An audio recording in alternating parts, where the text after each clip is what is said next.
जब यादें ही ना हो तो खुद को कोई कैसे समझेगा। यूकी का हाल भी कुछ ऐसा ही था। उसकी दिमाग से पूरी पुरानी लाइफ गायब हो गई थी। ना उसे पता था कि वो कौन है और ना ही वो कहां से आया है। और उसकी जिंदगी ऐसे थोड़ी रुकती, कभी ना कभी कोई ना कोई मिल ही जाता है जो हाथ पकड़ कर चलना सिखा ही देता है। यूकी के केस में प्रॉब्लम ये थी कि वो ज्यादा ही नादान था और ऊपर से किडनैपिंग का मैग्नेट भी था। जहाँ देखो कोई ना कोई उसे उठा लेकर जाता था और वो बस चुपचाप चला भी जाता था। एक दिन भटकते भटकते उसकी मुलाकात एक अजीब से एल्फ घोड़े से हुई। नाम था उसका एमेथ। वो अपने आप को रिपेयर कर रही थी क्योंकि वो भी काफी थक चुकी थी। लेडी एमेथ ने यूकी को बोला कि वो उसके लिए कोई गाइड भेजेगी, पर गाइड मिलना भी इतना इजी नहीं था। सच बोलूं तो वो खुद भी यूकी से बात करना चाहती थी, पर यूकी की नजर उस पर पड़ती थी तो उसका काम डिस्टर्ब हो जाता था, इसलिए ज्यादा बात नहीं हो पाई और बिना किसी तैयारी के यूकी को दूसरी दुनिया में फेंक दिया गया। वो ऐसे गिर रहा था जैसे कोई शूटिंग स्टार आसमान से टूट रहा हो। उधर दूसरी तरफ एक और एल्फ लड़की थी जिसका नाम था कोरो। उसको भेजा गया था यूकी को ढूंढने के लिए। वो बड़े शौक से जा रही थी, सोच के कि वो अपने गोड से मिलेगी, पर सीन कुछ और ही था। जब वो पहुंची तो उसने देखा कि यूकी जमीन पर पड़ा था बेहोश और दो बड़े बड़े भेड़ियों उसको खींच रहे थे जैसे कोई मीट पीछे लेकर जा रहे हो। कोरो ने उन्हें देखा और भेड़ियों ने भी उसे देखा। फिर भेड़िए यूकी को खींच कर ले गए और बेचारी कोरो तुरंत दौड़ी और उसे बचा लिया। उसके बाद चुपचाप बैठ गई कि अब यूकी होश में आएगा। जब यूकी होश में आया तब कोरो ने बताया कि लेडी एमेथ ने उसे गाइड बनाने को भेजा है क्योंकि उसकी यादें गायब हो चुकी है और उसे कोई सहारा चाहिए। कोरो ने उसको खाना भी खिलाया, पर जैसे ही दोनों शांति से खाने लगे वो भेड़िए फिर से वापस आ गए और कोरो ने सोचा कि यूकी अब कुछ भी करेगा, शायद कुछ पावर्स वापस आएगी, पर यूकी फिर से धड़ाम से गिर गया और भेड़िया खींच कर ले गए उसे। कोरो ने फिर से भागकर उसे बचा लिया। इस बार यूकी उठता है और बाइसेप्स दिखाता है और बोलता है कि मैं ठीक हूँ, और फिर 2 मिनट के बाद वो फिर से बेहोश हो गया। कोरो के चेहरे पर फिर से टेंशन आ गई। इसी बीच कहीं और एक और ऑरेंज बाल वाली लड़की अपनी तलवार को खो बैठी थी। 2 चोरों ने उसको बेवकूफ बनाकर दवा लेने के लिए भेज दिया और वो बेचारी अपने माँ बाप की लेगेसी सूट वापस लेने के लिए भाग गई। यूकी और कोरो अब एक जगह पर पहुंच चुके थे जिसका नाम होता है लैंडिसेल। वहाँ दोनों ने मिलकर क्रेप्स खाए। थोड़ी देर के लिए सब कुछ ठीक लगा, पर कहानी अभी बाकी थी। पैसे की वैल्यू तब समझ में आती जब जेब खाली होती है। यूकी को अब ये बात धीरे धीरे समझ में आने लगी थी। उस दिन कोरो ने डिसाइड किया कि रात किसी लॉज में रुकेंगे, पर बेचारी कोरो को ये नहीं पता था कि लॉज इतना महंगा भी होता है। यूकी ने बिना ज्यादा सोच विचार बोले, चलो कोई बात नहीं, हम बाहर कैंप लगा लेंगे। दोनों ने कैंप लगाया और कोरो सोने ही वाली थी कि तभी कहानी में फिर से एंट्री हुई 2 भेड़ियों की, जो शायद यूकी से कोई पुरानी दुश्मनी निकालने के लिए आए थे। पर यूकी तो ऐसे सोता रहा जैसे कुछ हुआ ही ना हो। बेचारा जमीन पर घिसटता जा रहा था, फिर भी नहीं उठा। अगली सुबह कोरो ने सोचा कि चलो कुछ पैसे कमा लेते हैं, पर यूकी ने मना कर दिया कि वो उसके बिना नहीं जाएगा। दोनों मिलकर गिल्ड गए जहाँ पर एक लड़की थी काइरीन। उसने सजेस्ट किया कि चलो मशरूम्स इकट्ठा करने चलते हैं। उधर दूसरी तरफ वो ऑरेंज बालों वाली लड़की भी उन सभी चोरों के पीछे भाग रही थी। उसको लगा कि चोर अब भी दवा के लिए परेशान है, पर सच ये था कि वो दोनों चुपके से बैठकर उसका मजाक उड़ा रहे थे। कोरो और यूकी ने जंगल में मशरूम्स इकट्ठा करना शुरू किया। तभी यूकी टकरा गया उस लड़की से जिसका चोरी हुआ था। उसका नाम था प्रिन, जो नाम उसे कारो ने दिया था। प्रिन भूखी और कमजोर लग रही थी, इसलिए यूकी और कोरो ने मिलकर उसको खाना खिलाया। कोरो ने एक क्यूट मशरूम को भी नाम दिया पैकेचियो, और उसको अपने बैग में संभाल कर रख लिया। पर कहानी में ट्विस्ट तब आया जब अचानक से बड़े बड़े मशरूम मॉन्स्टर्स उन पर हमला कर गए। यूकी, कोरो और प्रिन तीनों ने मिलकर फाइट की, पर सच कहूँ तो शुरुआत में तीनों की हालत बहुत ही खराब हो गई। जब यूकी ने देखा कि उसके दोस्त मुसीबत में है, तब उसके अंदर से कोई छुपी हुई पावर्स जाग गई। उसने तलवार घुमाई और एक और ऐसी ताकत निकाली जो कि कोरो और प्रिन दोनों को स्ट्रॉन्ग बना गई। तीनों ने मिलकर मॉन्स्टर को हरा दिया और मशरूम कलेक्ट करके गिल्ड के लिए रेडी कर लिया। जो क्यूट लग रहे थे वो असल में ऐसे फंगी थे जो कि इंसानों की ताकत को चूसते हैं, बिल्कुल वैसे ही जैसे कि कोई टॉक्सिक एक्स चूसती है। बच्चे को भी यही करने वाला था, पर उससे पहले वो प्रिन के पेट में चला गया और प्रिन बिल्कुल ड्रंक जैसे हो गई और नींद में धंस गई। फिर कोरो और यूकी सबको संभाल कर वापस से लैंडस से ले गए और डिसाइड किया चलो कुछ भी खाने के लिए चलते हैं। वहाँ जाकर देखा तो प्रिन खुद ईटिंग कॉन्टेस्ट में लगी हुई थी, वो भी जीत जाती है। उसने देखा कि वहीं पर 2 चोर उसकी तलवार लेकर भाग रहे थे। वो क्राउड में खड़े थे। प्रिन ने सोचा चलो उन्हें दवा दे दूं, और वो अपनी प्राइज मनी भूल गई। तभी कहानी में एक और नई एंट्री हुई, एक कैट गर्ल की, नाम था करोल, जो कि दूर से प्रिन को देख रही थी। तीनों मिलकर चोरों को ढूंढने के लिए निकल गए, पर टकरा गए एक बड़े से बिग मॉन्स्टर से। प्रिन ने डिसाइड किया कि वो मॉन्स्टर को हरा देगी ताकि टाउन सेफ रहे। चाहे मॉन्स्टर पे करोल का जादू था या फिर नहीं, प्रिन के लिए तो बस ये एक पंच की बात थी। मॉन्स्टर को उड़ाकर साइड में फेंक दिया। फिर तीनों ने सोचा चलो चोरों को ढूंढे, पर मिल गई करोल, जो कि वहीं पर पिग के पंच में बेहोश पड़ी थी। तीनों ने वेट किया जब तक कि करोल होश में नहीं आ गई। जैसे वो उठी, प्रिन ने गिल्टी फील करके माफी मांगी और उसको खाना ऑफर किया, पर खाना इतना गर्म था कि करोल को गुस्सा आ गया और वो गुस्से में निकल गई। करोल ट्री पर बैठकर सोच रही थी कि प्रिन से कैसे छुटकारा पाए। तभी उसने देखा वही दो चोर क्रिस्टल सोड लेकर भाग रहे थे और उनके पीछे एक काला ड्रैगन पड़ा था जो कि सोड चुराई गई थी प्रिन की। करोल के दिमाग में एक प्लान आया। उसने प्रिटेंड किया कि वो हेल्प करेगी और पूरी टीम ड्रैगन के नेक्स्ट तक पहुंच गई। यूकी ने ड्रैगन का ध्यान हटाने की कोशिश की, पर फ्रैंकली बोली कि तू प्लान में फेल हो गया। ड्रैगन ने यूकी को मुंह में ले लिया जहाँ पर सोड भी रखा था, पर यूकी को पूरा यकीन था कि कारो की मैजिक उसको बचा लेगी। उधर प्रिन ड्रैगन पर चढ़ गई और उसके मुंह तक पहुंच गई ताकि सोड वापस ले सके और यूकी को बचा सके। इसी बीच करोल को मौका मिल गया। उसने ड्रैगन को अपने मैजिक से कंट्रोल कर लिया और उसे रैम्पेज पर भेज दिया। उसका असली मकसद था प्रिन को हटाना। ड्रैगन को करोल ने इतना क्रेजी बना दिया था कि प्रिन गिरने ही वाली थी, पर जिस आदमी ने उसकी तलवार को चुराई थी उसके बालों ने थोड़ी देर उसको पकड़ के रखा। करोल ने मैजिक और तेज किया और ड्रैगन और वाइल्ड हो गया और प्रिन गिर गई। उस आदमी के बाल बीच से उड़ा दिए। यूकी ने ड्रैगन की क्रेजी फ्लाइंग का फायदा उठाया और उसको ऐसे मोड़ दिया कि वो फ्री फॉलिंग प्रिन के पास आ गया। प्रिन ने मौका देखा, ड्रैगन को एक पंच मारा और नीचे गिरा दिया। ड्रैगन गिरते गिरते करोल के पास गया और उसके कंट्रोल से बाहर निकल गया। अब ड्रैगन ने करोल को अपने टारगेट बना लिया। इसी बीच प्रिन ने अपनी तलवार वापस ले ली और माइटी क्रिस्टल सोड के साथ ड्रैगन को आसानी से काट दिया। फिर तीनों को एक बड़ा ट्रेजर मिला जिसमें ढेर सारा सोना था। दोनों चोर थैंकफुल थे कि प्रिन ने उसकी जान बचाई और प्रिन को आइडिया आया, चलो हम खुद का अपना गिल्ड बनाते हैं। यूकी और कोरो ने हाँ बोल दिया क्योंकि दोनों जॉब ढूंढ रहे थे। करोल ने ज्वाइन करने से मना कर दिया और गुस्से में चली गई, पर दिल से वो भी उन पे थोड़ी सी जलन हो रही थी। तीनों यानी प्रिन, यूकी और कोरो लैंडिस की गलियों में मजे से चलते हुए टेस्टी ट्रीट्स खा रहे थे। तभी यूकी की नजर एक कमजोर लड़की पर पड़ती है। उसे लगता है कि शायद से लड़की भूखी है, तो उसको वो एक राइस बॉल दे देता है। और सच बोलूं, ये उसकी लाइफ का सबसे बेकार डिसीजन था। कारो ने गिल्ड का एप्लीकेशन फॉर्म लिया था और वो यूकी के पास आई थी ताकि प्रिन को ढूंढ सके, पर प्रिन तो अभी भी दो चोरों के साथ बैठी हुई थी और फिर खाना खा रही थी। कोरो और यूकी ने करोल को रेस्टोरेंट के बाहर देखा जहाँ प्रिन थी, पर दोनों को ये नहीं पता था कि करोल प्रिन की स्पाइंग कर रही थी उसकी कमजोरियां जानने के लिए। दोनों ने करोल को अपने साथ ले लिया और अंदर चले गए। करोल का पेट भूख से आवाज कर रहा था और बेचारी बिल्ली अपना एटीट्यूड भी नहीं दिखा पा रही थी। अंदर दोनों चोर कार्ली और अकाकी इतना ज्यादा खा चुके थे कि फूड कोमा में चले गए थे। प्रिन फिर भी एक्टिव थी और बाकी तीनों को बुलाया आके और खाना खाए। उन तीनों का भी खाना खा गया। करोल गुस्से में बैठी थी जैसे उसको कोई फर्क नहीं पड़ता हो फूड से। प्रिन ने फिर उसके मुंह से जबरदस्ती खाना डालने की कोशिश की, पर करोल ने उसे डांट दिया। फिर भी प्रिन ने प्यार से कहा, मेन्यू में कुछ और चूज कर लो।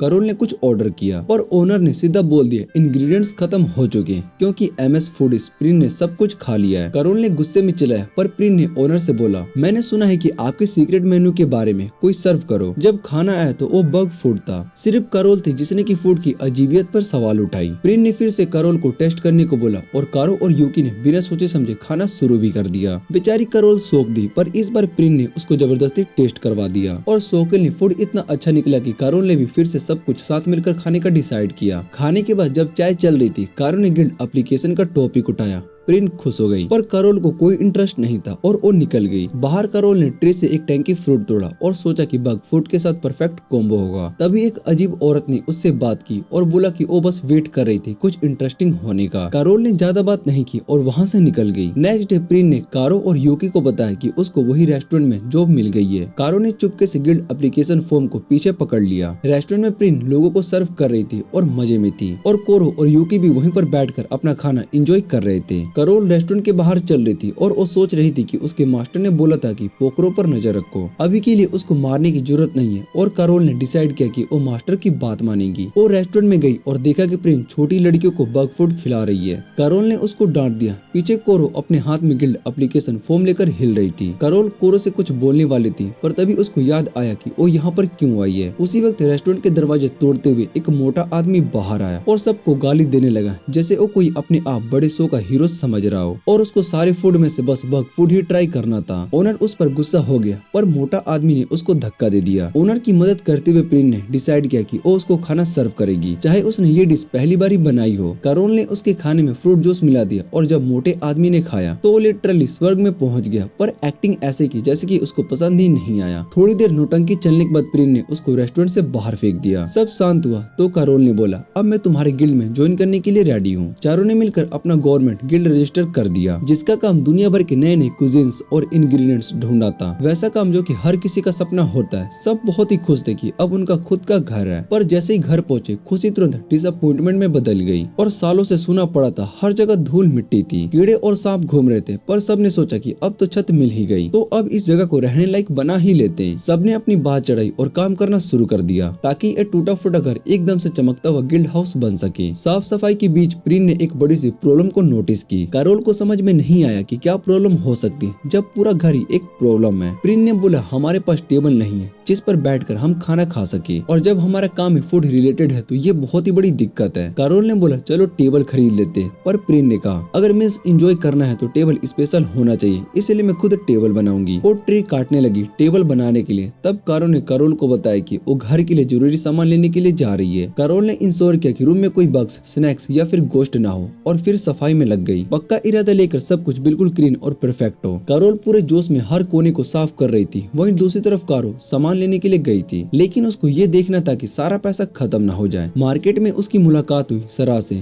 जो सान्या ऑर्फनेज की मैनेजर थी। सरा ने कारो को सामान लेने में मदद की और फिर अपने छोटे नोटोरियस लड़के सू से बोला कि कारो का सामान घर तक ले जाने में हेल्प करे। बस प्रॉब्लम वहीं पर जहन होती है। दोनों रास्ते भटक गए और जंगल में खो गए। तभी अचानक से कुछ बैट्स आए और डोंकी को डराकर भगा ले गए। अब दोनों ने सोचा कि कोई और जानवर ढूंढे जो कि उनका कार्ट को खींच सके, और तब सामने आई एक अजीबोगरीब लैमा वाली जैसी शक्ल की क्रिएचर रीमा, जो कि बात भी करती थी। रेमा को जब एनिमल बोला तो वो बुरा मान गई और बोला कि वो कपड़े पहनती है ताकि ह्यूमंस में ब्लेंड हो सके। फिर भी फाइनली मानी और बोला ठीक है कार्ट खींच दूंगी। वापस घर में कैरोल विंडो साफ कर रही होती है, पर ऊंची जगह थी, तो उसने यूकी को स्टैक्ड चेयर पर चढ़ने को बोला और खुद नीचे से चेयर को पकड़ी हुई थी। जब यूकी सफाई कर रहा था कैरोल ने उसे बोला ज्यादा दूसरों पर डिपेंड मत किया करो, चाहे तेरी याददाश्त चली ही गई हो। यूकी बोला ठीक है, पर कैरोल को समझ आ गया कि इसकी डम फेस से लग रहा है कि इसने मेरी बात ढंग से ली ही नहीं। तभी अचानक से एक इंसेक्ट कैरोल के पैर पर चढ़ गया। वो उछली और यूकी सीधा नीचे गिर गया और बेहोश हो गया। बेहोशी में यूकी ने देखा कि वो किसी अजनबी औरत मैथ के सामने आई है, जो उससे बोली अपने दुश्मन से बच के रहना, और बताया कि इन तीनों लड़कियों ने अपने अपने डीमन से कैरोल का सबसे ज्यादा।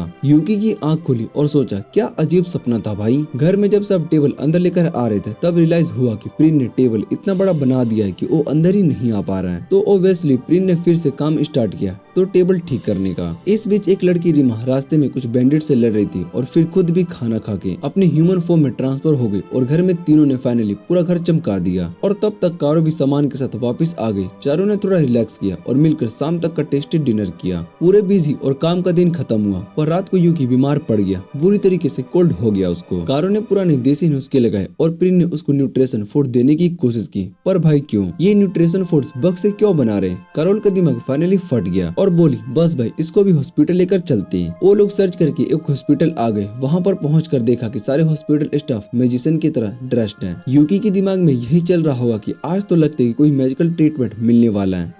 यूकी को स्पेशल ट्रीटमेंट मिल रहा था और ये बात सभी को पता थी। तभी दो डॉक्टर्स उसे ऑपरेटिंग रूम की तरफ लेकर जाते हैं, जबकि कोरो कुछ अजीब कीड़े जलाने लगती है और एक मैच से उसे ठीक करने को कह रही होती है। दूसरी लड़की उसे हॉस्पिटल में चीजें जलाने से रोक रही होती है, जबकि कोई भी उन खूनी हाथों के निशान नहीं देख पाता जो कि दीवारों पर लगे हुए होते हैं, जो हॉस्पिटल को बहुत ही ज्यादा एक मेंटल एसुलम जैसे दिखाते हैं। तभी एक पेशेंट उनके सामने क्रैश हो जाता है, जो कि भाग रहा होता है। पेशेंट कोई और नहीं बल्कि वो मोटा आदमी होता है जिसने की पहले बग फूड का मजाक उड़ाया होता है, लेकिन अब वो मोटा आदमी पहचान में भी नहीं आता है क्योंकि वो अब काफी पतला हो गया होता है। और याद है ना मैंने कुछ मिनट पहले बोला था कि उसने सबसे बड़ी गलती की थी। हाँ वही लड़की जो कि पहले यूकी की मदद कर रही थी, वो अब हॉस्पिटल में नर्स के रूप में काम कर रही होती है और वो यूकी के साथ ऑब्सेस्ड होती है। और ये कहना जरूरी है यूकी की जिंदगी में ये मोमेंट कभी भी ना भूलने वाला होगा। फिर इको नाम की एक लड़की को देखा जाता है जो कि उस पतले आदमी को उसके कमरे तक खींच कर लेकर जा रही होती है। ऑपरेशन के बाद उन्हें यूकी से मिलने की इजाजत नहीं मिलती है तो वो वापस चले जाते हैं। इको तब से यूकी को ढूंढ रही होती है जब से उसने खाना दिया था और वो यूकी को अपना सोलमेट समझ रही होती है। जब वो हॉस्पिटल में यूकी को देखती है तो वो क्रीपी तरीके से उसे घूरती है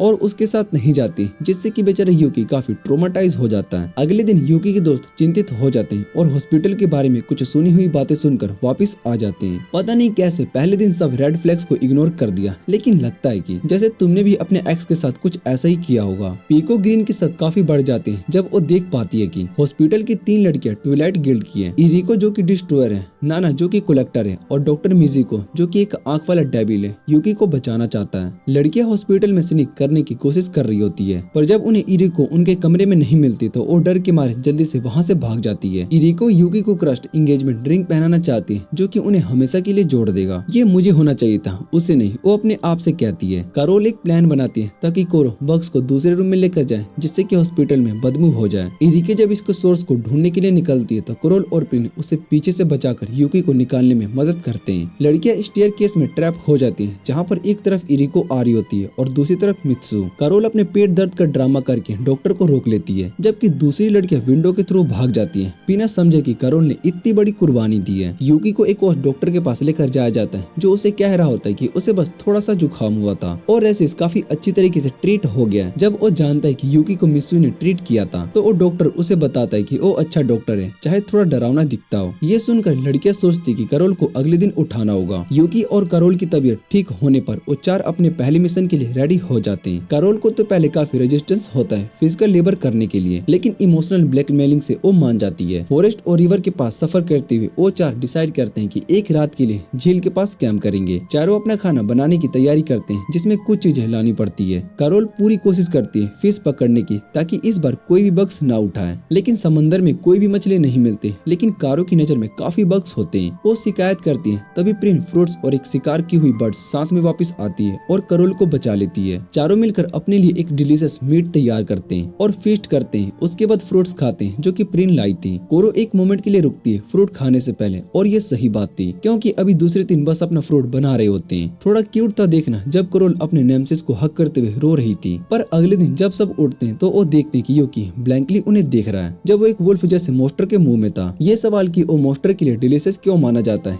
अभी भी वो जवाब नहीं मिलता। जैसे ही मॉन्स्टर जंगल में भागता है उसे शिकार कर लिया जाता है और यूकी को सीधा एक पेड़ के साथ टकरा दिया जाता है। यूकी और कॉन्शियस होने के बीच का सेक्सुअल टेंशन बिल्कुल अनरियल होता है। जब वो उठता है तब वो एक छोटी सी लकड़ी को बात करते देखता है जो थोड़ा कंफ्यूजिंग होता है जब तक कि एक लड़की ओई पेड़ के पीछे से नहीं निकलती। एओ अपनी तन्हाई के बारे में गुस्सा होते हुए रेंट कर रही होती है, कह रही होती है कि उसके पास कोई भी दोस्त नहीं है और वो इस लकड़ी से बात करती है ताकि वो समझ सके कि जब वो एक दोस्त बनाएगी तो कैसे बिहेव करेगी। यूकी को तो दोस्त का मतलब ही समझ में नहीं आता है। एओ समझाती है कि यूकी भी अकेला है। यूकी को तो दोस्त का मतलब ही समझ में नहीं आता है। एओ समझती है कि यूकी भी अकेला है और दोस्त चाहता होगा, पर जैसे ही लड़कियां यूकी को ढूंढकर आती है एओ उन्हें तार विलेज तक पहुंचने में मदद करती है क्योंकि वो वहीं रहती है। फार्म के मालिक ओटो उन्हें ग्रेड करते हैं। अपने आप को एओ और एक लड़की हैट के साथ इंट्रोड्यूस करवाती है जो कि अभी कहीं सो रही होती है। ओटो उन्हें एलिजाबेथ पार्क के बारे में बताता है जो कि रीमा का घर है। रीमा और उसकी दोस्त सिरान, मारू और एनी वहाँ से गुजर रहे होते हैं जिसमें सिरान बीमार और अपनी बहन से मिलने के लिए टारगेट कर रही होती है। चारों रेस्ट कर रहे होते हैं तभी कुछ शैडोस उनके सामने आती हैं जो कि न सिर्फ उनके चेहरे की नकल करते हैं बल्कि उनके अटैक को भी कॉपी करते हैं। इसी बीच हमारी गवर्नमेंट स्काउट का हेड जलती हुई दिखाई देती है जो कि हवा में सो रही होती है जैसे मेरे व्यूअर्स, और एक घंटी से टकरा जाती है और समहाउ वो बिल्कुल भी नहीं उठती। शायद वो यूकी के लिए अच्छी सोलमेट हो सकती थी। रीमा और लड़की अपने बैटर को ठीक कर रहे होते हैं जब तक कि क्रिस्टियाना नहीं आती और कहती है कि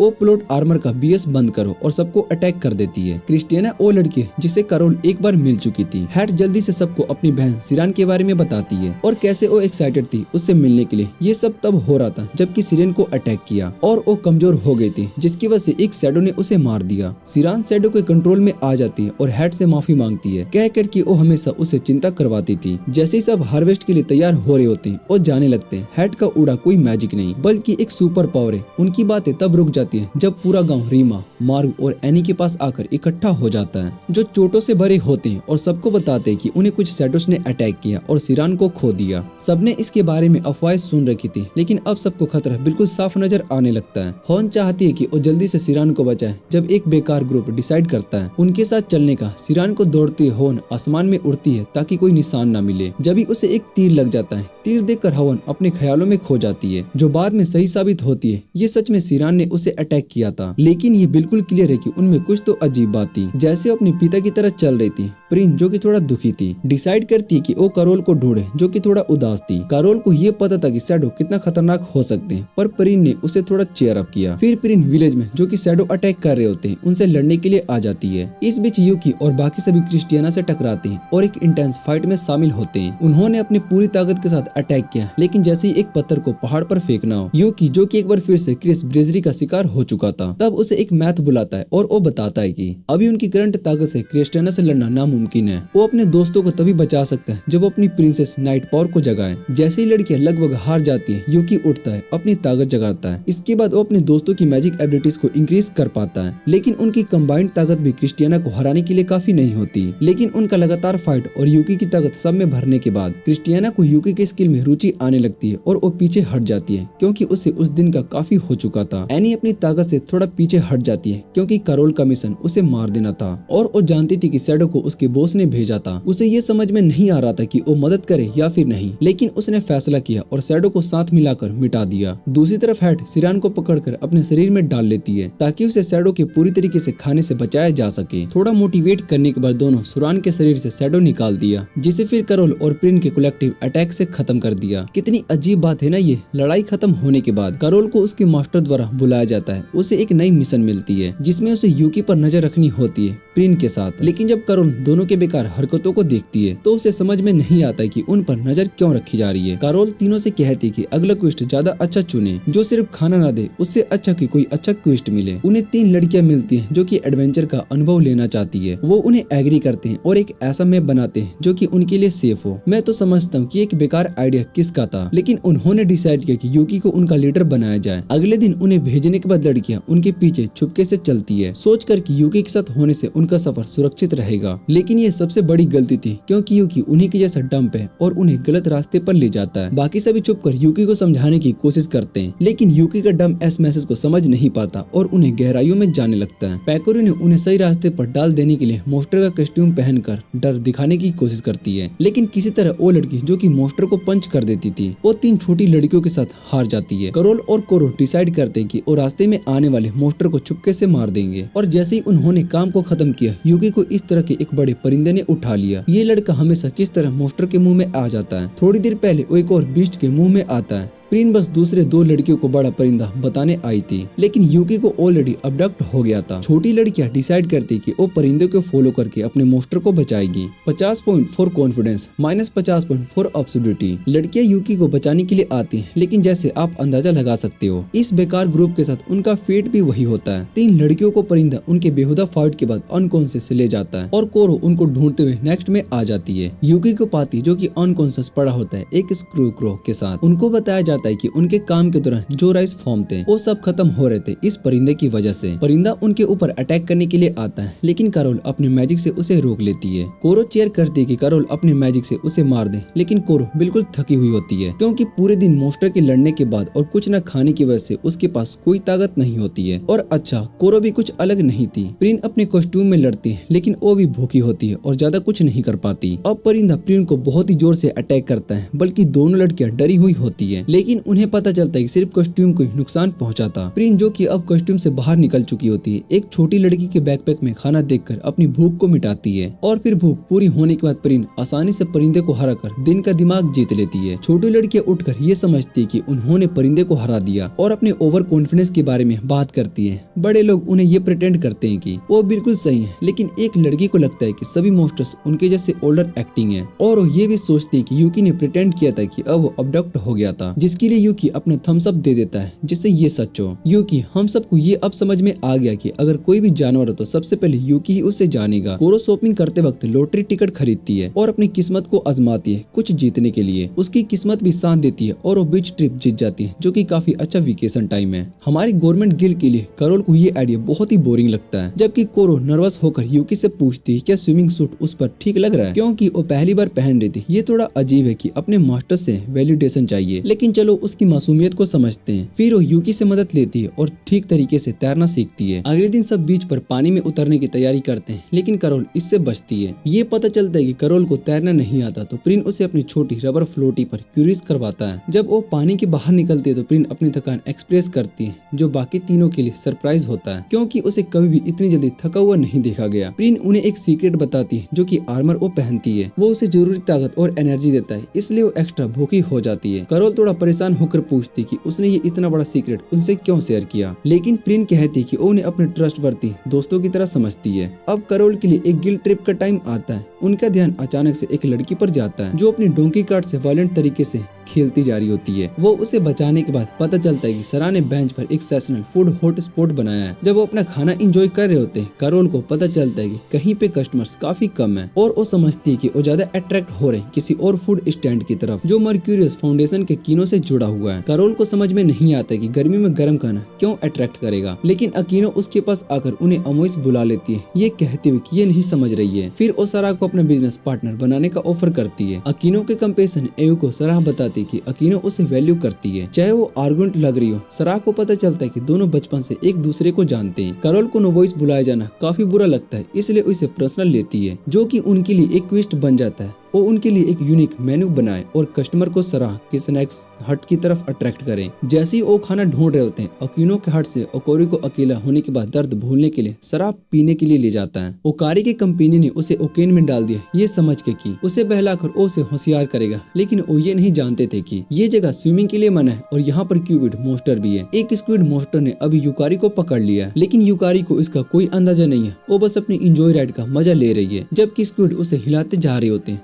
सबसे पहले सरा और उसकी कंपनी वहाँ पर पहुँचती है। प्रिन फटाफट यूकारी को बचाने के लिए दौड़ती है, हालांकि उसके पास आर्मर नहीं है, लेकिन उनका सोर्ड और क्राउन इतनी ताकत देते हैं कि वो अकेले स्क्विड को मार डालती है। ये सब करोल की मदद से नामुमकिन होता है, जो कि स्क्विड को जमीन तक लाने में मदद करती है। इससे न सिर्फ यूकी की जान बचती है, बल्कि सरा को भी एक बड़ा स्क्विड मिलता है, जिसे वो अपने फूड स्टैंड के लिए यूज करती है। इस पर सरा अब बिजनेस पार्टनर बनने के लिए तैयार हो जाती है। अब जबकि वो और करोल बराबर है, स्वीट बॉन्डिंग मोमेंट होता है, जब सरा अपने ग्रेटिट्यूड के रूप में कोरो को बीच ट्रिप और दूसरे बाकी सभी मदद के लिए शुक्रिया करती है। करोल अपनी मैजिक यूज करते हुए उन्हें पानी में सांस लेने की ताकत देती है, ताकि वो समुद्र के खूबसूरत दुनिया का आनंद ले सके। उनकी वेकेशन के बाद यूकी और कोरो रेस्टोरेंट जाने के लिए निकलते हैं, ताकि वो ओनर को अपना सुवेनियर दे सके। लेकिन वहाँ जाकर उन्हें पता चलता है कि वो एक गोश्त के डरावना पोसेस हो गया है, जो पुडिंग का शौकीन है। तब एक फॉर्चून टेलर लड़की सोबो अंदर आती है और वो देखती कि यूकी गोश्त मिको को देख सकता है, जो उनके लिए एक नया असर है। सोबो को लगता है कि यूकी उनकी मदद कर सकता है, इसलिए वो यूकी और कोरो को अपने गिल्ड हाउस लेकर जाती है। गिल्ड हाउस पहुंचने पर उन्हें समझ में आता है कि उन्हें इतनी जल्दी नहीं आना चाहिए था, क्योंकि सोबो दूसरों को बताते कि यूकी के पास उनके गॉड इल्जिया को जिंदा कर सकती है। लेकिन अब वो भाग नहीं सकते, क्योंकि वो एल नाम की एक वैम्पायर से मिलते हैं, जो एक बड़े कॉफिन में छुप कर बैठा होता है। जब वो कॉफिन से बाहर आती है तो उसके डरने वाला ऑरा चला जाता है और अपनी छोटी लड़की के रूप में बदल जाती है। एलिया अपनी पुरानी ताकत को खो चुकी होती है, जब वो गॉड से हारकर सील हो गई थी, और वो अभी तक पूरी तरीके से रिसरेक्ट नहीं हुई थी, इसलिए वो बार बार अपनी छोटी रूप में बदल जाती है। जब वो कॉफिन से बाहर आती है, उन्हें लगता है कि यूकी उसकी मदद करेगा, लेकिन एलिया को यूकी में कोई ताकत महसूस नहीं होती, क्योंकि उसकी पावर अभी कमजोर है,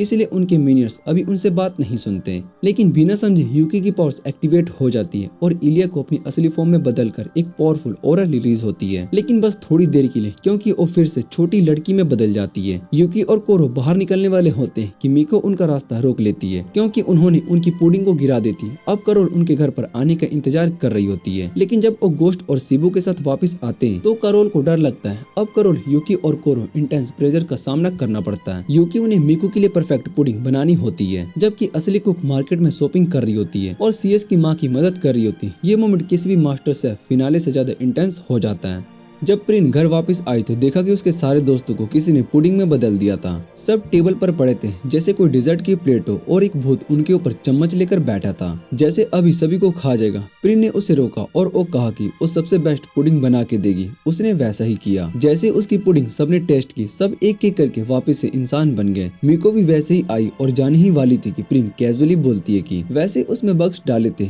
इसलिए इतना टेस्ट आया। ये सुनकर मिको ने तुरंत उल्टी कर दी और बेहोश हो गई। साउबू ने माफी मांगी और मिको को उठाकर घर ले आया। बाकी सब यूकी को ढूंढने निकल पड़े, जो अभी तक पुडिंग बना पड़ा था और गायब था। अगली सुबह करोल चैन की नींद सो रही होती है और जब प्रिन ने उसके घर की विंडो तोड़कर एंट्री मारी, पर अंदर आकर देखा तो करोल ठीक थी, लेकिन उसका पुशिंग टॉय बर्बाद हो चुका था। करोल ने उसे डम्बो कहा और वैसे भी गलत नहीं था। कोरो को सिलाई का ध्यान था, इसलिए प्रिन, कोरोल और कोरो सिटी चले गए नए थ्रेड्स लेने के लिए, ताकि प्लसी को ठीक किया जा सके। तीनों मार्केट में थ्रेड्स ढूंढने लगे और पीछे से दो लड़कियां उनका पीछा कर रही थी। जब उन्हें सही थ्रेड्स नहीं मिले तो उन्होंने डिसाइड किया कि अलग अलग होकर ढूंढेंगे। यूकी जब अकेला ढूंढ रहा था तभी उसने देखा कि एक आदमी पर कोई शैडो से अटैक कर रहा था। उसने उस आदमी को बचाया, लेकिन वो विंडो उस पर ही टूट पड़ा। शैडो ने यूकी को पोसेस करने की कोशिश की, पर तभी एक लड़की ने उसे बचा लिया। उस लड़की ने कहा कि वो यूकी की बहन है और उसके बारे में नॉन स्टॉप बोलने लगी। यूकी कंफ्यूज हो गया क्योंकि उसे अपना पास्ट याद नहीं था। तभी एक छोटी हाइट वाली लड़की आई और उस लड़की को खींच के साइड में ले गई।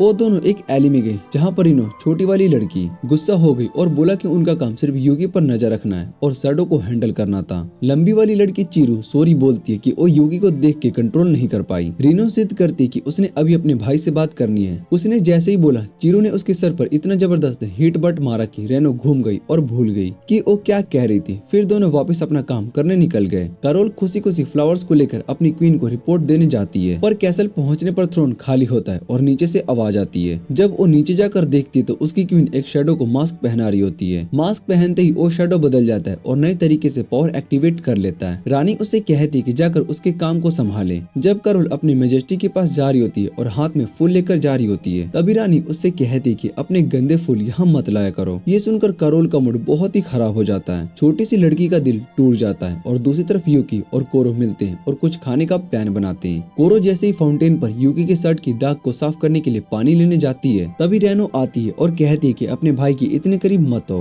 कोरो कामली जवाब देती है कि वो लाया मत के ऑर्डर पर यूकी को सेवा कर रही है, पर तभी चीरू वापस आती है और रेनो को एक और जबरदस्त हार्टबट देती है। तभी सभी का ध्यान जाता है कि यूकी गायब हो गया है। कोरो तुरंत प्रिन के पास जाकर उसे यूकी के बारे में बताती है। तभी उन्हें कुछ लोगों की बातें सुनाई देती है जो कि कह रहे होते हैं कि किसी लड़के को उठाया गया है। वो दोनों उस जगह पर जाते हैं जहाँ पर उन्हें यूकी मिलने की उम्मीद होती है, लेकिन वहाँ पर कार्लेस मिलता है। कार्लेस ने किसी मोटे आदमी के गर्लफ्रेंड के साथ फ्लर्टिंग कर ली थी, इसलिए उसे उसके डॉग को उठा कर लेकर आए थे। लेकिन प्रिन को देखते ही वो मोटा बंदा साफ कह देता है और कार्लेस को छोड़ देता है। तब तक रेनो और चिरू अलग अलग जगह पर अचानक से आ रहे शैडो से लड़ रही होती है। कई नए डेंजर्स उनके सामने आ रहे होते हैं, पर वो दोनों हर चैलेंज का सामना कर रही होती है। यूकी को ढूंढने के लिए सब मिलकर गिल्ड जाते हैं और एक क्वेस्ट डिक्लेयर करते हैं, पर तभी कैरेन बताती है कि यूकी तो यहाँ पहले ही आ चुका है। और जैसे ही वो कहती है, यूकी वापस आता है और पूरी तरीके से गंदा, जैसे कि कहीं एडवेंचर पर गया हो, और हाथ में एक रेनबो सिकवॉर्म होता है। पता चलता है कि जब वो सैंडविच खा रहा था तभी उसने इकुरो को देखा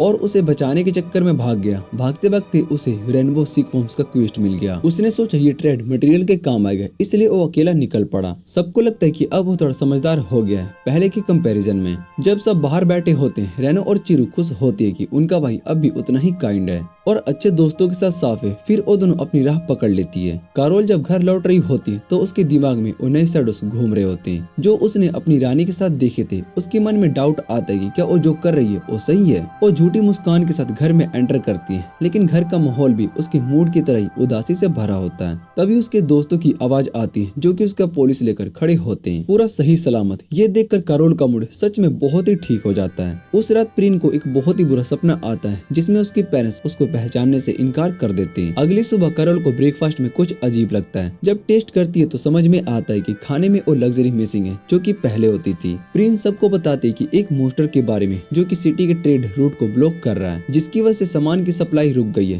क्वेस्ट डेंजरस रैंक का है और कैरोल इसमें इन्वॉल्व होने से बिल्कुल अगेंस्ट होती है, पर कब किसी ने उसकी सुनी है। ना सिर्फ सब इस क्वेस्ट को लेने का फैसला कर लेते हैं, बल्कि प्लान भी ऐसा बनाते हैं जिसमें सबसे ज्यादा डेंजर कैरोल को ही लेना होता है। मोस्टर को उसी के पीछे भेजने का प्लान होता है ताकि वो उसे दौरान किसी और के पास जा सके। जब मोस्टर जमीन पर गिरा दिया जाता है तब प्रिन अपना प्रिंसेस स्ट्राइक अटैक से उस पर वार करती है। ये कामयाबी उन्हें पूरी सिटी की रिस्पेक्ट और तारीफ दिलवा देती है। बाद में सभी उसी क्रीप शॉप में जाते हैं जहाँ पर पहले दिन यूकी और कोरो गए थे, पर अब जाकर समझ में आता है कि वो दुकान तो यूकी की बहन और उसका मास्टर चला रहे होते हैं। उस रात यूकी सोता है और उसे फ्लैशबैक आता है, उसकी पुरानी पार्टी एक बैटल में हार गई थी और वो सिर्फ देखता रह गया था। तब एक मैथ उसके पास आती है और वो कहती कि ये सच भी हो सकता है और एक सपना भी, ये तेरा पास्ट भी हो सकता है और फ्यूचर भी। कंफ्यूजिंग बात ये थी कि ऐसे इंसान के लिए जो कि ऑलरेडी अपनी मेमोरी से जूझ रहा हो। अगली सुबह 3 लोग रेस्टोरेंट में लंच कर रहे होते हैं और सोच रहे होते कि करोल कहाँ गई। उस वक्त करोल कुछ बिल्लियों को खाना दे रही होती है और तभी कार्ली और अकाकी उसके पास आते हैं और तभी शहर पर एक ह्यूज शैडो मोस्टर अटैक कर देता है। वही मोस्टर जो कि करोल ने अपने मास्टर के कैसल में देखा था, लेकिन अब तक उसने इतने लोगों को खा लिया होता है कि वो और भी पावरफुल बन चुका है। आवाज सुनकर प्रिन तुरंत बाहर भागती है देखने के लिए कि क्या हुआ। कार्ली और अकाकी उसे बताते हैं कि करोल कहीं पर चली गई है। प्रिन सीधा मोस्टर की तरफ भागती है, कहती है कि सिटी को बचाना ही हमेशा मेरी जिम्मेदारी रही है।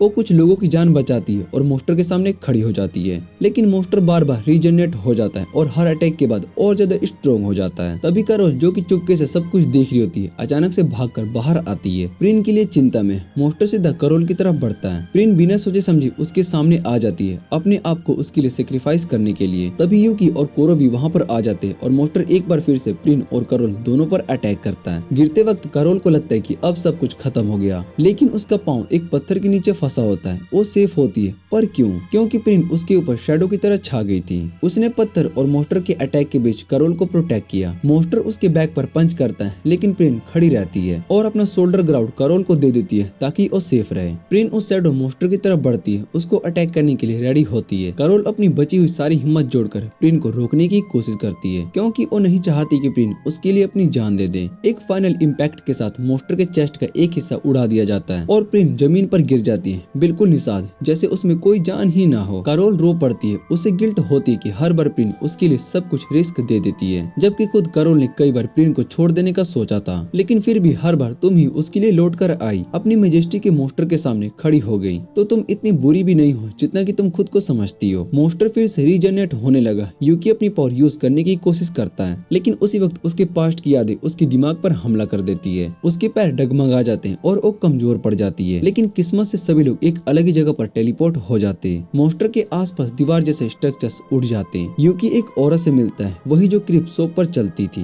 वो बताती है कि वो दुकान सिर्फ एक कवर है। वहीं दूसरी तरफ कोरो एक कैसल में पहुंच जाती है, जहां पर उसे एक पेंटिंग दिखती है। प्रिन अपने माँ बाप के साथ। तब उसे प्रिन की असली पहचान का पता चलता है कि वो असल में उस राज्य की खोई हुई राजकुमारी है। प्रिन अपना दर्दनाक पास्ट कोरो को बताती कि उसके माँ बाप ने राज्य की स्थिति समझाने के लिए सफर पर भेजा था, ताकि वो लोगों की जिंदगी को उनके नजरिए से समझ सके। पर जब वो लौट कर आई तो सारी अचीवमेंट्स के बाद भी किसी ने उसे पहचाना तक नहीं, न ही उसके माँ बाप ने और न ही उसके राज्य के लोग। उसे राज्य से निकाल दिया गया और उसकी जगह एक औरत को प्रिंसेस टियाना कहकर रख दिया गया, जो अभी भी करोल की मेजेस्टी है। इसलिए प्रिन हमेशा से इतनी एक्सप्रेसिव और चिपकुसी रहती है, क्योंकि उसके दिल में हमेशा ये डर था कि उसके नए दोस्त भी उसे भूल न जाए। करोल चुप कर ये सब सुन लेती है और बिना कुछ कहे वापस से मोस्टर की तरफ निकल पड़ती है। वहीं लेव अरिस्टा क्रीप सोप वाली औरत यूकी को बताती कि वो हमेशा उसके पास रही है जब से वो इस दुनिया में आया है। वो बताती कि एक मैथ धीरे धीरे उसकी मेमोरीज वापस लेकर आ रहा है। उसकी यादों में इतनी पावर है कि वो दुनिया को भी बचा सकती है और यूकी को खत्म भी कर सकती है। ये पूरा फैसला अब उसके हाथ में है। वो बताती है कि मोस्टर हमेशा स्ट्रॉन्ग सोल का पीछा करते हैं, इसीलिए शैडोस उसके पास ही रहते हैं और ये दुनिया एक पुरानी बैटल का रिजल्ट है, जिसमें यूकी और एक और ऐसी फोर्स टकरा है जो कि इविल को बढ़ावा देना चाहती थी। तभी पैलेस नाइट्स वहाँ पर पहुँच जाते हैं, लेकिन लोग उनका मजाक उड़ाते हैं। हमेशा देर से आते हो। क्रिस्टाना भी वहाँ पर आती है, जो कि नाइट्स की वॉइस कैप्टन निकलती है। वो ये सवाल उठाती है कि पूरा राज्य ह्यूमंस का है तो एक बीस्ट थ्रोन पर कैसे बैठ सकता है, और ये भी पूछती कि इतना बड़ा मोस्टर बिना किसी रॉयल गार्ड के नोटिस किए कैपिटल तक कैसे पहुंच गया। करोल मोस्टर के सामने अकेली खड़ी हो जाती है, लेकिन इस बार वो अपने फैसले पर डाउट भी कर रही होती है। क्या सच में उसका अपनी मास्टर का साथ देना सही था?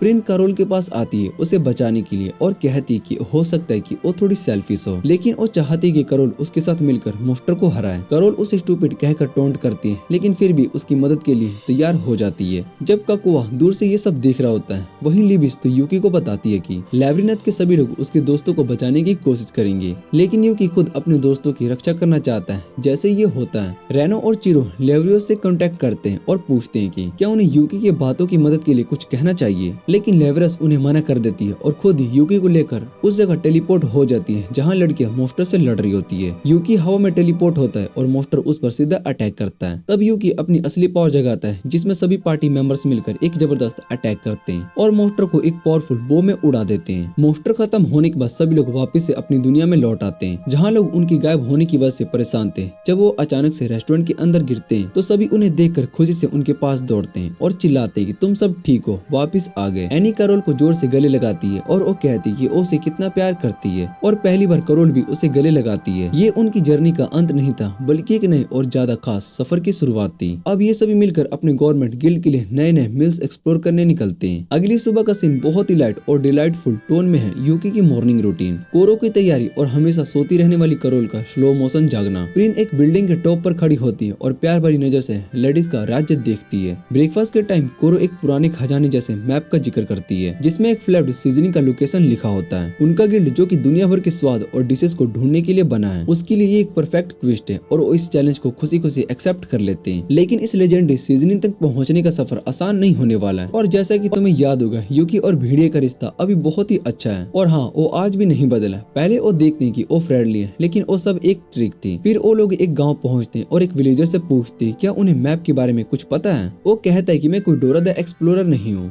लेकिन वो उन्हें जंगल के मॉन्स्टर के बारे में वार्न करता है। ग्रुप एक हैप्पी मूड में जंगल में एंटर करता है लेकिन कैरोल को रियलाइज होता है कि उनके पास खाने को कुछ भी नहीं है और जो ऑप्शन बचा है वो सिर्फ कीड़े मकोड़े हैं। प्रिन डिसाइड करती है कि वो और यूकी मिलकर कुछ फूड ढूंढने के लिए निकलेंगे, लेकिन लेट्स जस्ट से फिर भी यूकी एक छोटी सी प्रॉब्लम में पड़ जाता है और फिर खुद को बैट बना लेता है ताकि कोई जानवर आए जिसमें वो पकड़कर फूड बना सके। चाहे हम सब ये मान सके कि अगर बात यूकी की हो तो उसे कुछ भी करने की जरूरत नहीं पड़ती। जैसे ट्रैप काम करता है, ग्रुप को वो मिस्टीरियस और टेस्टी मील मिलती है जिसे खाकर वो एक बार फिर से एनर्जेटिक हो जाते हैं और वो अपने सफर पर कंटिन्यू करने के लिए रेडी होते हैं। लेकिन जल्दी उन्हें कुछ बड़ा फ्लूफी चीजों का घराव हो जाता है। कैरोल को ये समझ में आता है कि प्रिन ने उन्हें फ्लूजी बॉल्स खिलाए थे और ये कहानी ये कहने के लिए थी कि वो लोग शायद से दुनिया के सबसे बेवकूफ तरीके से मारने वाले थे। बस प्रिन की वजह से पॉइजनस मीट खाने के बाद वो सब पैरालाइज में आ जाते हैं। तब एक मिस्टीरियस एडवेंचर उनकी मदद करने के लिए आता है। वो उन्हें बताता है मैप के बारे में और अपने गोल्डन डेज एडवेंचर के बारे में। वो उन्हें अपने क्वेस्ट में मदद करने और रास्ता दिखाने के लिए तैयार हो जाता है। जैसे ही वो लोग अपनी मंजिल तक पहुंचते हैं, 3 भूतों का अपीयरेंस होता है जो तुरंत ग्रुप पर अटैक करते हैं। लेकिन ग्रुप तुरंत ही समझ जाता है कि ये मछाला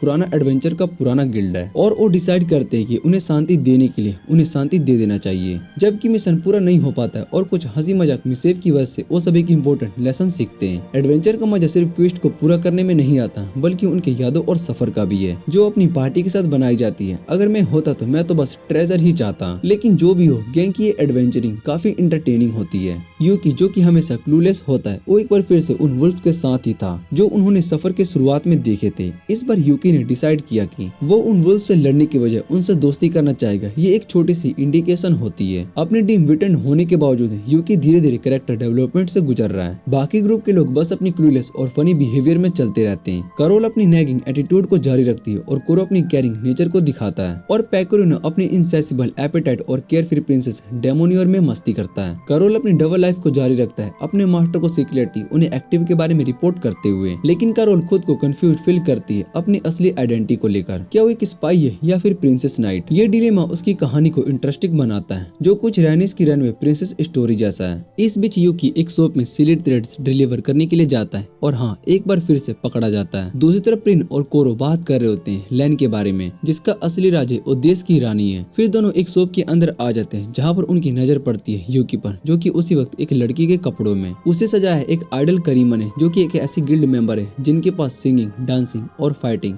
तीनों टैलेंट्स हैं। ये लोग लाइव कॉन्सर्ट भी करते हैं, लेकिन हर बार जैसी परफॉर्मेंस शुरू होती है मॉन्स्टर आ जाते हैं और तभी कैरोल भी वहाँ पर आ जाती है और बस कहना क्या, उनके सामने जो हुआ उसके लिए सीधा इमोशनल डैमेज था। दोनों गिल्ड चिल कर रहे होते हैं, खाना खाते हुए मजेदार बातें कर रही होती है। तभी यूकी के कपड़ों में केक गिर जाता है, वो बाहर जाता है उसे साफ करने, लेकिन वहीं उसका सामना होता है एक गैंग से जिसका नाम होता है करीमा क्लब। ये लोग आइडल के फैंस होते हैं और कहते हैं कि जो हमारे आइडल से पंगा लेगा वो सीधा हेल जाएगा। जब यूकी की वाट लगने वाली होती है तभी आइडल ग्रुप गाना शुरू कर देते हैं और पता नहीं कैसे यूकी बन जाता है न्यू गिल्ड का किंग। क्या दिन था वो भी। कभी कभी यूकी की किस्मत भी काम कर जाती है। अगले दिन कॉन्सर्ट होता है, full crowd, full energy. Carol और क्रिस्टियाना डिसाइड करती है कि इस बार वो कॉन्सर्ट के दौरान शैडो के आइडल्स को प्रोटेक्ट करेगी ताकि परफॉर्मेंस एकदम परफेक्ट हो। फिर अगली सुबह एक अकेली से एल्फ लड़की टाउन में आती है जिसका नाम आयो होता है, और हाँ, उसका लड़की का दोस्त भी उसके साथ होता है। वो यूकी और कोरो को बताती है कि उसने टेरेसा एकेडमी में एडमिशन लिया है, एक ऑल गर्ल स्कूल, पर ये उसकी मर्जी से नहीं हुआ। वो नर्वस होती है, उसे लगता है कि सब उसका मजाक उड़ाएंगे। तब यूकी उससे कहता है कि उसे अकेला नहीं छोड़ेगा बल्कि उसके साथ एकेडमी चलेगा। ये सुनकर आयो यूकी को कैप्टन बुला देती है, लेकिन वो तुरंत मना कर देता है। जैसे ही वो लोग लाइब्रेरी में एंटर करते हैं जिसका नाम है लोवरी टावर, वही उन्हें बताते हैं कि यहाँ पर हिस्ट्री, मैजिक और फिलोसफी के रेयर बुक्स होते हैं। यूकी उधर उधर देखते हुए चलते हुए रुक जाता है और उसकी नजर पड़ती है कुछ बुक्स के नीचे निकलती हुई एक पैरों पर। वो एक बुक उठाता है और नीचे देखता है एक लड़की उन बुक्स के नीचे दबी हुई होती है। और यूकी को याद आता है कि जब पिछली बार उसने किसी लड़की की मदद की थी तो उसकी लाइफ बर्बाद हो गई थी। इस बार वो सीधा बुक्स वापस रख देता है जैसे कुछ देखा ही ना हो। लड़की अपना नाम बताती है, इनो, और वो कहती है कि वो एक स्पेशल बुक ढूंढ रही थी, लेकिन बुक्स गिराने से उसकी बैग टूट गई और उसने गिव अप कर दिया। तभी दो और लड़कियां आती है, चिरो और कोलिन, जो उनकी बेस्ट फ्रेंड होती है। इन तीनों का बैकग्राउंड रॉयल नहीं होता है, लेकिन फिर भी स्कॉलरशिप्स के लिए हार्ड वर्क कर रही होती है ताकि अपनी स्टडीज को कंटिन्यू कर सके।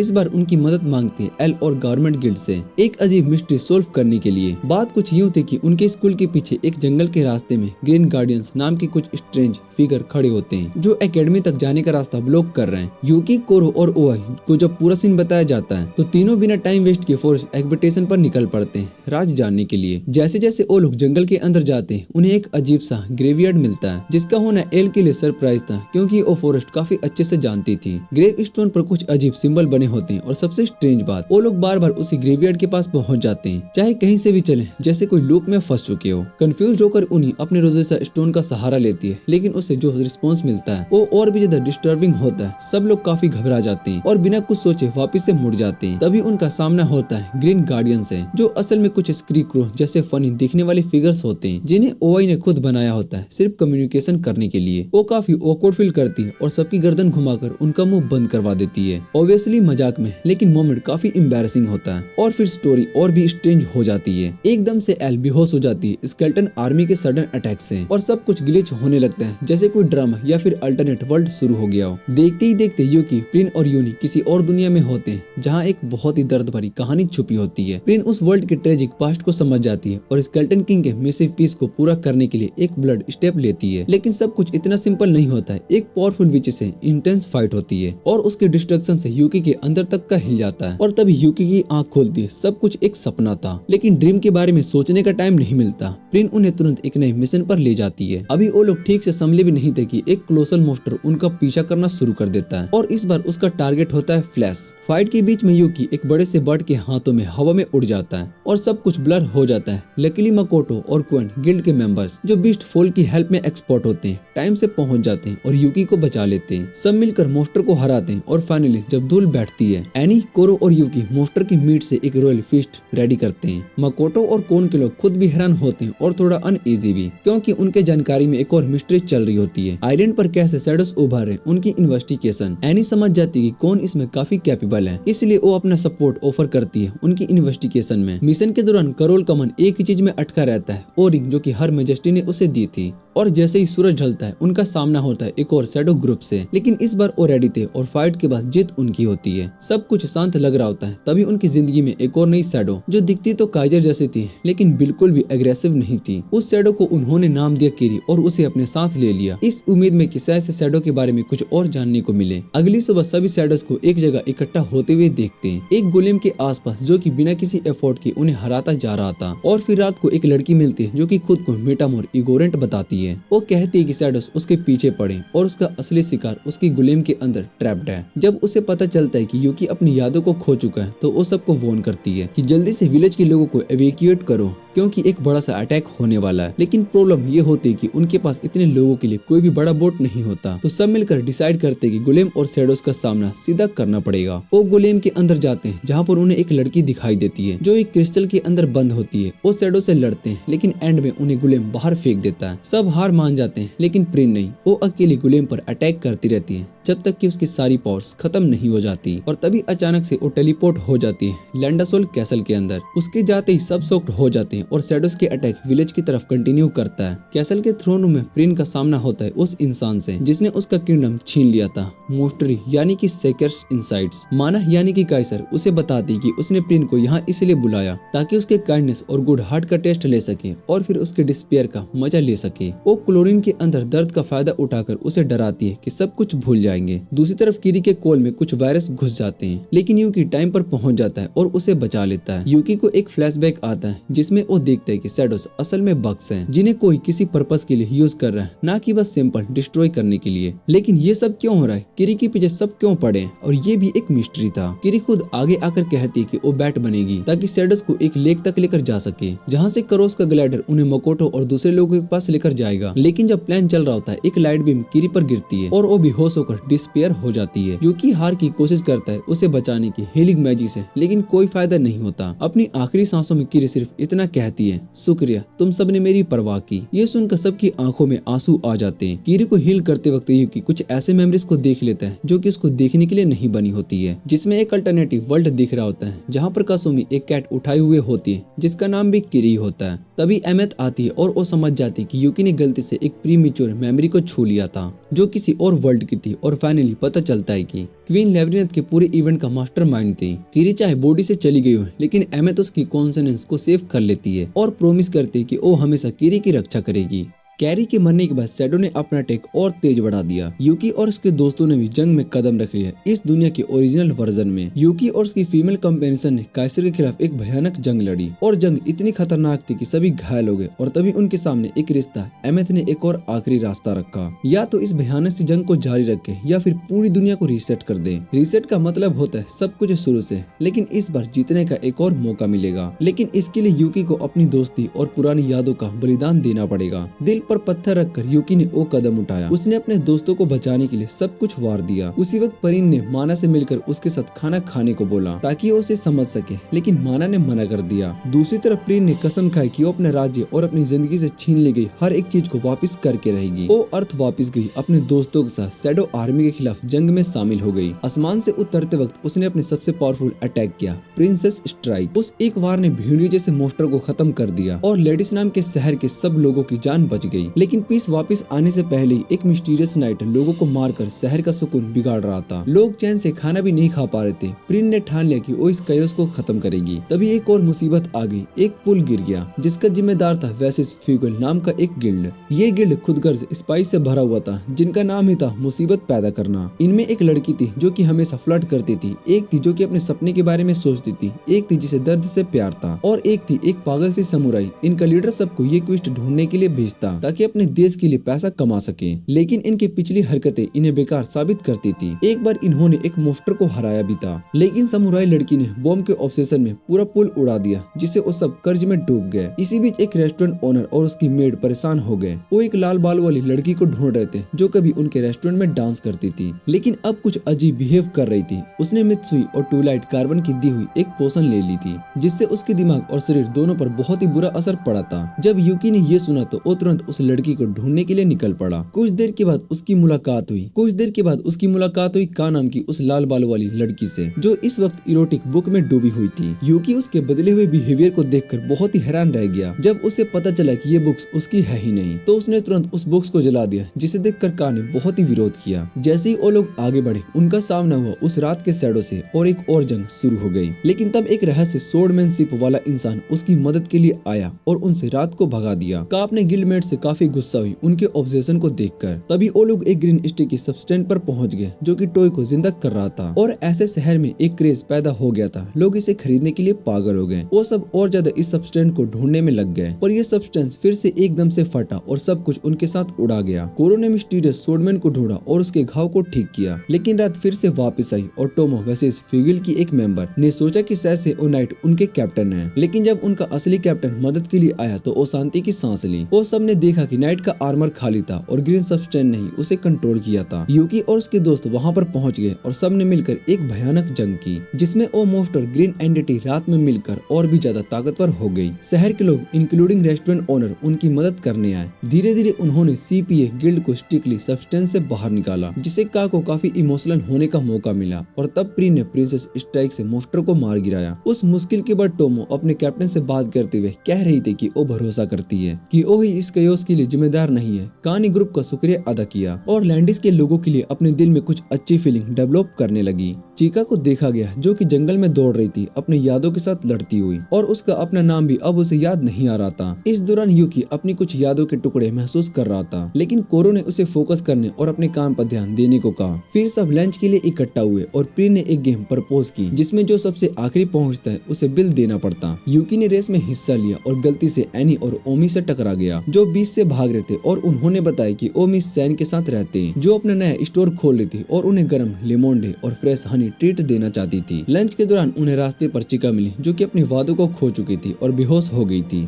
उन्होंने चिका को कुक क्रिस नेक्स्ट तक ले गए, जहां यूकी और नियोमी ने उसका इलाज करने की कोशिश की, लेकिन चीजें केओस की तरफ बढ़ने लगी। केमी ने अचानक अजीब बिहेवियर दिखाया और कार्ली पर हमला कर दिया। उसे वादा तोड़ने का आरोप लगाकर चिका भी जाग गई और कुत्ते की तरह बिहेव करने लगी, और दोनों ने रेस्टोरेंट में शोर मचाया। डैन को समझ में आ गया कि ये चिका नहीं बल्कि पूची थी, जो कि उसके शरीर में छिपी हुई थी, और उसने जाना कि एनी जल्दी समझ जाएगी। आखिरकार चिका अपने होश में आई और सभी को बताया कि ये सूरत एक मिस्टीरियस स्पिरिट फोगी की थी। सबके दिमाग में यादें बदल रही थी और नई यादें बन रही थी, और फोगी इस सब का मजा ले रहा था। प्रिन और करोल को फोगी का सामना करने के लिए एक नया मिशन दिया गया। वो स्प्रिंग लेक के पास पहुंच गया, लेकिन कुछ समझकर वो जल्दी से कोक एक्ट्रेस नेक्स्ट वापस आए। करोल ने पूची को बाहर निकाला और सबने देखा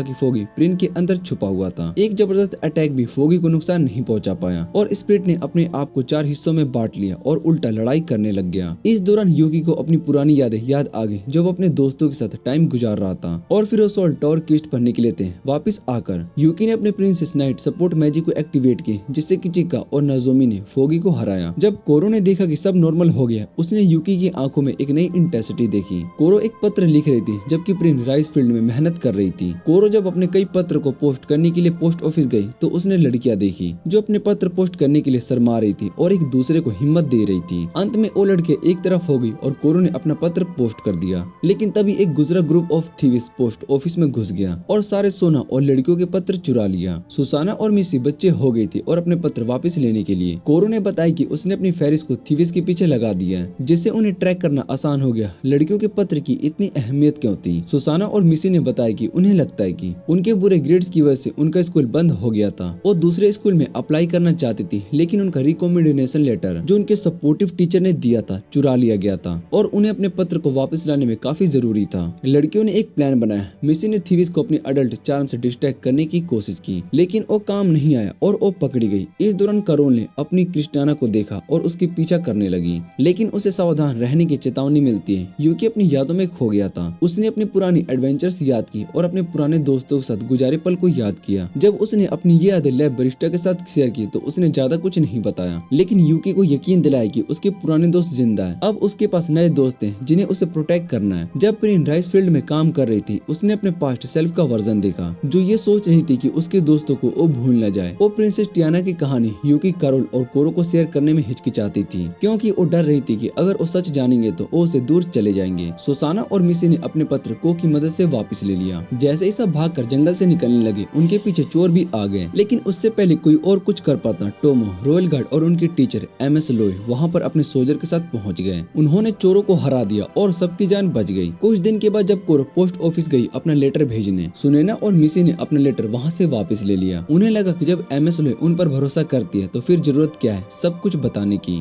अगली सुबह कोरो, प्रिन और करोल खेतों में राइस उगाने लगे, लेकिन काम इतना ज्यादा था कि 3 लोग संभाल भी नहीं पाए। तभी कोरो ने एक सरप्राइज दिया। उसने पहले अपने सब दोस्तों को लेटर भेज दिए थे और सब उनकी मदद के लिए आ गए थे। प्रिन जो ये सब देख रही थी एकदम से शॉक हो गई। उसकी आंखों में खुशी के आंसू निकलने लगे। उस पल उसने डिसाइड किया कि अब वो यूकी और करोल को सब कुछ बता देगी। वो सिर्फ एक नॉर्मल लड़की नहीं बल्कि प्रिंसेस टियाना है। प्रिंसेस ने पहला कदम करोल की तरफ बढ़ाया, लेकिन जैसे ही उसके पास पहुंची उसका मन कंफ्यूज हो गया। वो कुछ नहीं कर पाई और डिसाइड किया कि वो थोड़ा और इंतजार करेगी। दूसरी तरफ करोल ने माना के लिए राइस बॉस बनाया। माना थोड़ी स्ट्रेस लग रही थी, जैसे उसने कई दिनों से ढंग से नींद भी ना लियो। करोल ने उसका हाथ पकड़ा और माना धीरे धीरे शांत हो गई। आंखों से थकान उतरने लगी और वो सही हो गई। जब माना की आंख खुली उसने देखा करोल उसके पास सो रही थी, हाथ में राइस बॉल्स लेके। करोल ने थोड़ा शर्मा कर कहा, सॉरी मैं भी सो गई। फिर उसने प्यार से माना को खाना खिलाया बिना पिकल्स के, क्योंकि उसे पता था कि माना को पिकल्स बिल्कुल भी पसंद नहीं है। इस बीच सभी को पता चला कि बड़ा फेस्टिवल आने वाला है। सब ने डिसाइड किया कि वो मिलकर फेस्टिवल में जाएंगे। फेस्टिवल के दिन सब ने करोल से मुलाकात की और उसे इनवाइट भी किया। वहाँ उनकी मुलाकात अरिस्टा, सीरू और रेनो से भी हुई, जो ऑलरेडी फेस्टिवल में घूम रहे थे। अरिस्टा ने यूकी को एक नए फेवर के लिए क्रिप टेस्ट करवाया और उसकी तबीयत के बारे में पूछा। यूकी ने मुस्कुराते हुए कहा कि मैं ठीक हूँ और मैं अपने सब दोस्तों को प्रोटेक्ट करने के लिए रेडी भी हूँ। अरिस्टा ने उसके जज्बात को महसूस किया और वो थोड़ा शांत हो गई। लेकिन उसी वक्त माना के कैसल में कुछ अजीब हुआ। माना अचानक एक डायमेंशनल में चली गई बिना किसी वार्निंग के। फेस्टिवल में प्रिन भी कंफ्यूज थी। उसका मन कहता है कि वो करोल को सब कुछ बता देगी। तभी कोरो ने यूकी को ले जाकर साइड में कर दिया। एक ऐसा मोमेंट क्रिएट किया जहाँ पर प्रिन और करोल अकेले रह सके। फेस्टिवल में खुशियां थी, गेम्स थे, लेकिन प्रिन का मन अब भी उलझा था। दूसरी तरफ उस नए डायमेंशन में माना और लिविस एक डेंजरस बैटल में उलझ रहे थे। माना ने अपने मेटामॉर्फ पावर यूज किए जिसमें कि वो दूसरे स्किल को कॉपी कर सकती थी, लेकिन जब लैब ने अपनी लीडो टीन पावर दिखाई, एक ऐसी शक्ति जिसमें वो कुछ भी खाली जगह से क्रिएट कर सकती है, तो वो माना एक पल के लिए हिल गई। जंग अपने पीक पर थी और मोना ने लावा पर अपना चांद का वार किया, लेकिन लावा ने अपना भी चांद समन कर लिया। दोनों पावर्स टकराई और आसमान में एक भयंकर धमाका हुआ। माना थक चुकी थी, लेकिन हार मानने का सवाल ही नहीं हो रहा था। उसकी आंखों में अब भी वही जुनून था, चाहे सामने पूरी दुनिया ही क्यों न खड़ी हो जाए। पर इस बार लावा तैयार थी। पहली वाली लड़ाई से उसने सब कुछ सीख लिया था और इस बार उसने मोना के क्लोज जाकर फाइनल अटैक लॉन्च किया। लेकिन मोना ने एक और चाल चल दी। उसने करोल की उंगली में दिया हुआ रिंग यूज किया और उसे अपना डायमेंशन में खींच लिया, करोल को अपना शील्ड बनाने के सोच के। मोना पल भर के लिए रुक गई और इस मौके का फायदा उठाकर मोना ने एक शैडो कॉपी की और लावा की पीठ पर छुरा भोंक दिया। लावा नीचे गिर गई। आंखों में बस एक दर्द था। करोल को इस समय नहीं होना चाहिए था। करोल को इस समय नहीं होना चाहिए था। उसके जीते ही मोना ने अपना अगला कदम उठाया। करोल घर पर नहीं आई थी। एनी और कोरो परेशान थे। तभी यूकी भागता हुआ आया और उसके पीछे निको और सोबू थे। उन्होंने बताया कि करोल मोना के कंट्रोल में थी और अब मोना का इरादा था लैंडोसोल की सारी एनर्जी खींच लेना। इसके पहले कि कोई कुछ समझ पाता, डियाब्लोस पर अटैक हुआ। सिर्फ मिको और सोबू बचे और उन्होंने सभी को वार्निंग दी। मोना ने लावा की पावर्स का यूज करके पूरा लैंडोसोल को सील कर दिया था और हर तरफ शैडो ही छा गए थे। कैसल के बाहर लोग पैनिक में थे। सब ने प्रिंसेस टियाना से मदद मांगी, लेकिन कैसल ही गायब था। अंदर मोना गाड़ी पर बैठी थी और उसके साथ ही करोल। उसकी पपेट बनी हुई मोना ने ऑर्डर दिया लोगों पर हमला करें। करोल ने बिना किसी इमोशन के अटैक किया। लोग भाग रहे थे और तब आई प्रिन। उसने करोल का रास्ता रोका, लेकिन करोल बिल्कुल बदल चुकी थी। उसकी आंखों में कोई पहचान नहीं थी। टाइम वापस नहीं आ सकता, उसने बस इतना कहा। यूकी बीच में आया, लेकिन अचानक उसका होश चला गया। एक फ्लैशबैक ने उसे हिला दिया। शैडो उस पर टूट पड़े, लेकिन चैट किया सोको और कार्ली ने सभी को बचाया। इस सब के बीच प्रिन ने करोल से एक सवाल किया, तूने हमें कैसे भूल गई? हमारी यादें, हमारी गिल्ड। करोल के चेहरे पर पहली बार कंफ्यूजन दिखा, लेकिन मोना का कंट्रोल अब भी था और उसने करोल से कहा कि अटैक हर। करोल ने फिर से प्रिन पर वार किया और तभी यूनी कम्युनिकेशन स्टोर से एक शॉकिंग सच सामने आया। जो लड़की गाड़ी पर बैठी थी वो असली प्रिंसेस टियाना नहीं, असली प्रिंसेस तो हमारे बीच ही कहीं है। ये सुनकर सब हिल गए। भीड़ में हलचल मच गई। मोना ने गुस्से में चीख कर कहा, सबको मार दो करोल। लेकिन करोल के हाथ रुक गए। उसकी आंखों में आंसू आ गए। उसने धीरे से कहा,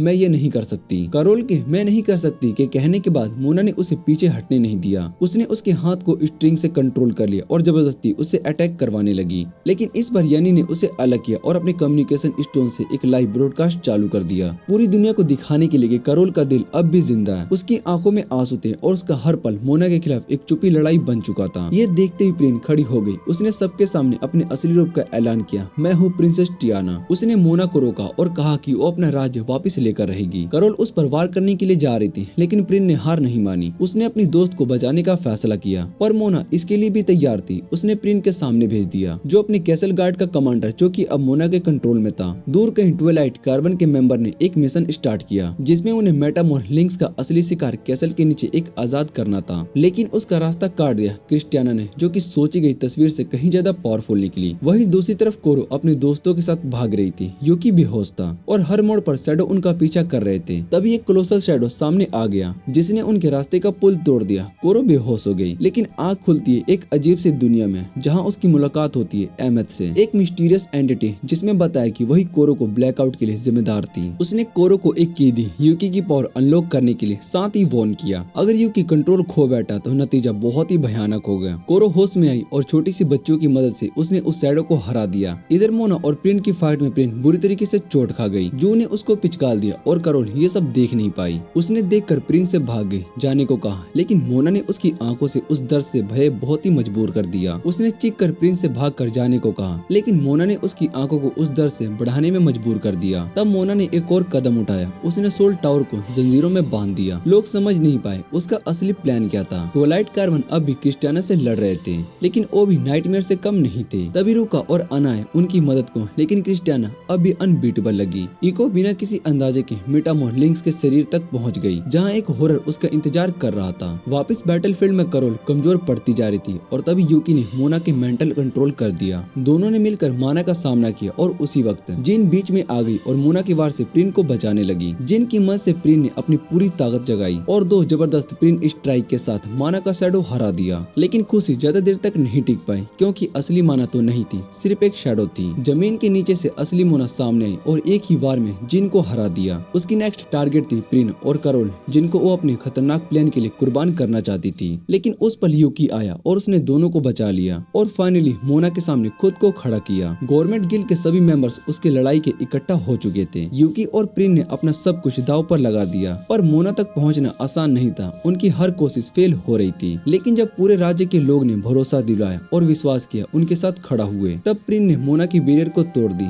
मोना ने तुरंत बदला लिया और बुलाया अपने दिनों पुराने साया को, जब अरिस्टा और नेका उनको यूकी और प्रिन पर अटैक किया। उस मोड़ पर करोल बीच में आ गई। उसने मोना को एक ही बार में बचा लिया और मोना की तरफ हाथ बढ़ाते हुए कहा, चलो लंच करते हैं जैसे पहले करते थे। पर मोना अब भी नहीं बदली थी। उसका इरादा क्लियर था, इस दुनिया का अंत करना। वहीं टोमो ने अपने वॉइस कैप्टन को बचाया, लेकिन मोना की ताकत के आगे सब कमजोर पड़ गए। फिर मोना ने प्रिन को पकड़ लिया और उसके शरीर में इलेक्ट्रिक शॉक चढ़ा दिए। प्रिन के चेहरे पर दर्द था, पर उसके दिल में एक सवाल भी था, तुम इतना दर्द क्यों छुपा रही थी मोना? ये सुन मोना और भी गुस्से में आ गई और उसने सोल टावर को खींच लिया, मिनेवरा नाम की किसी पुराने शक्ति को जगाने के लिए। दुनिया अभी भी भरोसे पर टिकती थी, प्रिंसेस और उसके दोस्तों पे, जो अंधेरों से लड़ रहे थे। और तभी यूकी ने अपनी असली पावर अनलॉक की। कोरो ने अहमद की दी हुई की का इस्तेमाल किया। मोना के बैरियर टूट गए और लेबा और मेटामोर आजाद हो गए। लड़ाई का मोड़ बदलने लगा। मोना हार रही थी, लेकिन उसने अपने आप को सायों को सौंप दिया। अपने ख्वाब को पूरा करने के लिए उसने अपनी बलि दे दी। प्रिन ने उसकी तकलीफ को महसूस की और तुरंत करोल के पास दौड़ गई। उसने वादा किया, मैं तुझे बचाऊंगी चाहे कुछ भी हो जाए। यूकी, करोल और कोरो अब उसके साथ खड़े हो गए। पूरे राज्य के गिल्ड ने एक मौका बनाया जिसे वो मोस्टोरियस शैडो के कोर तक पहुंच सके। जब यूकी, प्रिन और कोरो शैडो से लड़ रहे थे,